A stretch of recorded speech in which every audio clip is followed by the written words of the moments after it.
दिनेश बड़ा होकर छोटा मोटा काम करता और अपना घर चलाता। बेटा दिनेश, किसी तरह अपनी बहन की शादी करवा दे। बड़ी हो गई है लेकिन अभी तक घर पर बैठी है। ठीक है माँ, मैं कोई लड़का देखता हूँ। थोड़े दिनों में दिनेश को एक लड़का मिलता है जो बहुत बड़े बंगले में ड्राइवर का काम करता था। माँ, एक अच्छा लड़का मिला है। वो पास के बड़े बंगले में ड्राइवर है, खूब अच्छी गाड़ी चलाता है। वो सुधा को खूब खुश रखेगा। अरे वाह भैया, फिर तो वो मुझे 4 चक्के में घुमाएगा भी। हाँ हाँ, क्यों नहीं घुमाएगा, जरूर घुमाएगा।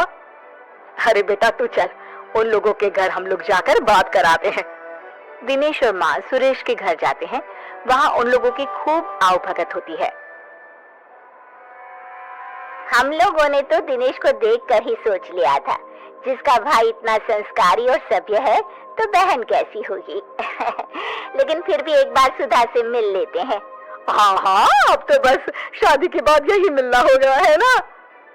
आप लोगों की कोई मांग हो दहेज के लिए तो? अरे नहीं दिनेश जी, मैं तो खुद मेहनत करके एक एक चीज घर की बना रहा हूँ। बस घर में शांति रहे, यही मैं चाहता हूँ। दिनेश और माँ बहुत खुश होकर घर आ जाते हैं। अरे सुधा, तेरी तो किस्मत ही खुल गई है। क्या लड़का है। माँ भी उसकी बहुत अच्छी है, कितने सीधे लोग हैं। माँ, घर में क्या क्या था? कितना बड़ा घर था, रंगीन टीवी थी ना, और लड़के की माँ ज्यादा चपर चपर तो नहीं कर रही थी ना? नहीं सुधा, ये सब तो नहीं था, लेकिन लड़के ने वादा किया था कि वो मेहनत करके सब कुछ घर में ले लेगा। बस उसे एक अच्छी लड़की चाहिए जो घर में शांति रखे। क्या कुछ भी नहीं था? नहीं नहीं, मैं ऐसे घर में नहीं करूंगी शादी। यहाँ भी परेशानी, ससुराल जाओ तो वहाँ भी परेशानी। अरे परेशानी रहना है तो मैं अपने घर में क्यों ना रानी बनकर रहूं? किसी और के घर में नौकरानी बनकर परेशान रहने से तो वही अच्छा है ना। अरे कैसी बात कर रही है बेटा, कल को दिनेश की भी शादी होगी, भाभी आएगी, तो क्या तुम सर पर बैठी रहोगी? तो क्या ये घर मेरा नहीं है माँ? और कल को किसी और को आना है तो इस चक्कर में मैं कहीं भी चली जाऊं? वो कहीं भी नहीं, ससुराल होने वाला है तेरा सुधा। लेकिन सुधा नहीं मानती। पर माँ क्या करती, बेटी को घर पर तो नहीं बिठा सकती थी। दिनेश, पूछ अपनी बहन से क्या करे कि वो शादी कर ले। दिनेश बहन से पूछता है कि वो शादी के लिए क्या चाहती है। मुझे महंगा रंगीन टीवी, फ्रिज और एसी लेकर दोगे तो मैं करूंगी शादी। दिनेश क्या करता, इतना पैसा कहाँ से लाता? वो शांत होकर बाहर चला जाता है। वो रास्ते में जा रहा होता है कि उसे एक लड़की मिलती है जो सड़क के बीच में खड़ी होती है। अरे ये लड़की ऐसे क्यों खड़ी है? सामने से बस आ रही है, कहीं उसे कुचल देगी। ए लड़की, हटो वहां से। ए लड़की। दिनेश लड़की का हाथ पकड़कर उसे बस के सामने से हटा देता है। क्या हो गया? तुम आत्महत्या क्यों कर रही थी? क्यों बचाया आपने मुझे, मर जाने देते। वैसे भी आज नहीं तो कल मरना ही तो है मुझे। अरे ऐसी बात क्यों कर रही हो? बताओ मुझे, क्या कर सकता हूँ तुम्हारे लिए? नहीं, मेरे लिए कोई कुछ नहीं कर सकता। मेरे माता पिता मेरी शादी एक बड़ी उम्र के आदमी से करवा रहे हैं। क्यों? क्या वो गरीब है? नहीं, उन लोगों के पास काफी पैसा है, लेकिन मैं काली हूं ना, इसलिए कोई मुझसे शादी करने को तैयार नहीं है। पर मैं एक बड़ी उम्र के आदमी के साथ शादी नहीं कर सकती। तभी वहाँ उस लड़की का भाई और पापा आ जाते हैं। चलो मेधा, वहाँ तुम्हारा दूल्हा बारात लेकर खड़ा है और तुम? नहीं, मैं उससे शादी नहीं करूंगी। वो बहुत बड़े हैं। वैसे भी मैं इनसे प्यार करती हूँ।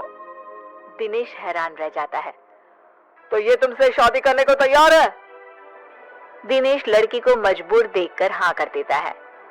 अब क्या, पूरे धूमधाम से दिनेश की शादी मेधा से हो जाती है। शादी के बाद, देखो, मैंने सोचा नहीं था कि ऐसे मेरी शादी हो जाएगी। तुम बड़े घर की हो, मैं कोशिश करूंगा कि तुम्हें सारे ऐशो आराम दे सकूं। मैं और कड़ी मेहनत करूंगा। नहीं नहीं, मुझे ये सब की जरूरत नहीं है।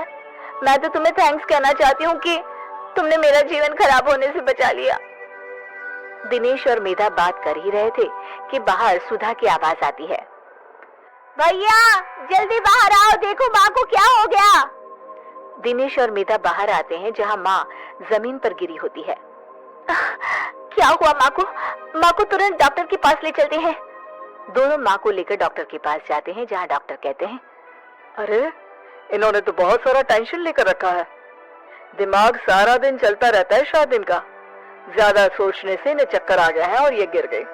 क्यों बहन जी, क्या चिंता है आपकी?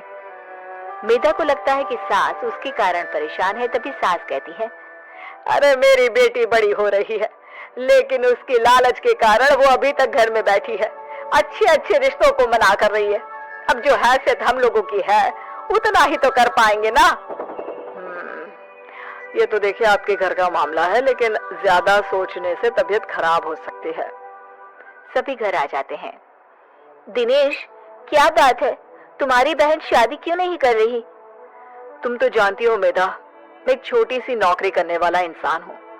थोड़ा बहुत जो मिलता है उससे घर खर्चा चलता है। थोड़े मेहमानों को बुलाकर खाना खिलाकर बहन को विदा कर दूं, यही बहुत है। लेकिन उसकी इच्छाएं और ख्वाहिशें बहुत है, इसलिए मैं उसकी शादी नहीं करवा पा रहा हूँ। सुधा को तो मेहनती और काम करने वाले लड़के मिल रहे हैं। वो तो मेहनत से बड़ी चीज खड़ी कर सकते हैं, फिर क्यों मना करना? मैं बात करती हूँ। क्या बात है सुधा, क्यों शादी नहीं करना चाहती हो? आप भी तो शादी नहीं कर रही थी ना, फिर क्यों की? अरे वो शादी नहीं थी, दबाव था अपने से बड़े आदमी से शादी करने का। तो भाभी, इस घर में आपके पिता ने आपको सारी सुख सुविधा की चीजें दी है ना? बड़ा टीवी, ठंडा पानी, सब कुछ मिल रहा है ना यहाँ पर। तो फिर मैं गरीबों वाली जिंदगी क्यों जीऊं? अरे कहाँ से लाएगा तेरा भाई ये सारी चीजें, जिसे देखकर मैं तेरी शादी कर दूं? लड़के खड़े हैं बिना दहेज की शादी के लिए, लेकिन ये लड़की अरे इतनी लालची है कि भाई का सोच भी नहीं रही है। कोई बात नहीं माँ जी, आप गुस्सा ना करें। ये सारा सामान नया ही है सुधा, मैं कल ही किसी को बुलाकर पैक करवा देती हूँ। ये तुम अपने साथ ले जाना, मैं और दिनेश फिर खरीद लेंगे। अरे नहीं नहीं बहू, ये तेरे पिता ने तेरे लिए दिया है, तू कैसे रहेगी इन सब के बिना? माँ, मेरे लिए दिनेश सबसे ज्यादा मायने रखते हैं। वो ठीक रहे तो ये सब तो हम फिर कभी भी ले सकते हैं। अरे जीती रह बहू, तूने तो मेरी बड़ी समस्या का समाधान कर दिया। फिर क्या, मेधा का सारा सामान सुधा की शादी में चला जाता है, उसकी शादी हो जाती है और सास, हाँ